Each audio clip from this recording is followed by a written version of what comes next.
Copy files in Linux by using cp command. Let's take a look at files we currently have in our directory. We're going to copy some of them. Let it be new file 1.txt. So we type cp space name of the file space name of the new file that we're about to create, enter, and allow to check the result. And our new file 1 copy.txt is here, having the same content as the file it's been created from. We remember the tree command that shows us nested files and folders in a structured way. It's just convenient to use it to demonstrate copying files into the other directory. So let's copy all the files having names like new asterisk, where the asterisk is the alias symbol for any string. And we will copy them into the to directory. Checking the result with the tree command, and we can see all the copied files within the directory named to.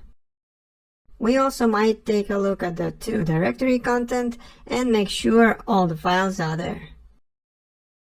Of course, we have a possibility to copy entire folders with all their content. So if we try doing it the same way we did it with the files, we will get the message telling us that for copying of the folders, we need the -r key. So let's add it right in the end of the previous command. And it worked just fine now. The directory named to got copied into the directory named folder2. We see it in the output of the tree command. For moving files, we use mv command. As an example, let's move all the files with txt extension into the directory named folder1. Then, check it with the tree command or ls command. So all those files are now located in the mentioned directory, but not in the current one, because we have moved them. We easily move a folder right the same way. So mv space the moving folder name space the destination folder name, check the result using any suitable command, and it's done. In Linux, there is no particular command for renaming files, because this operation is a form of moving. So we have to use the mv command for it. It works like this: mv, the current file name, the new file name, enter. And here it is, our new file got the new name. So if for copying files we use cp command, for moving and renaming mv command, then for removing we use rm command.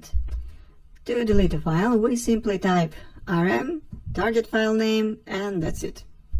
Check it out, no file. But when we tried doing the same for the folder, we got error message, cannot remove a directory. It's because the -r key is required to delete a folder. If we add this key, the folder will be gone. Now we are going to type this command, rm f *r, which means that we want to delete all the folders whose names start with f symbol. And I've got a quick test question for you. Do you understand why this folder1 is still here, not deleted, I mean? If you do, that means you get the Linux right. The answer is that the left directory name starts with uppercase F symbol, while we claimed to delete folders with names starting from lower f. Okay, now we will delete everything from the current folder. rm *r. Check it out, nothing is here anymore. Let's take a look at rm help, the short manual for the command. There are a few keys that I would like to draw your attention to. I mean the R key and the F key.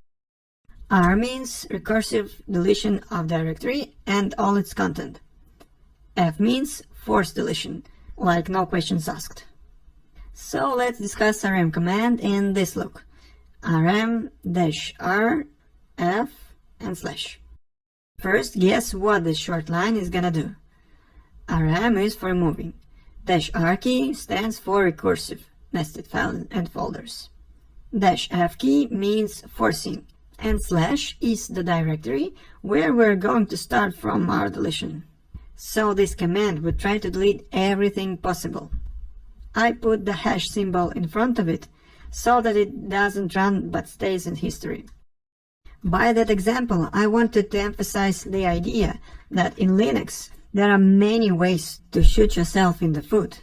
So be careful. By the way, there is no trash can for the files deleted from the console.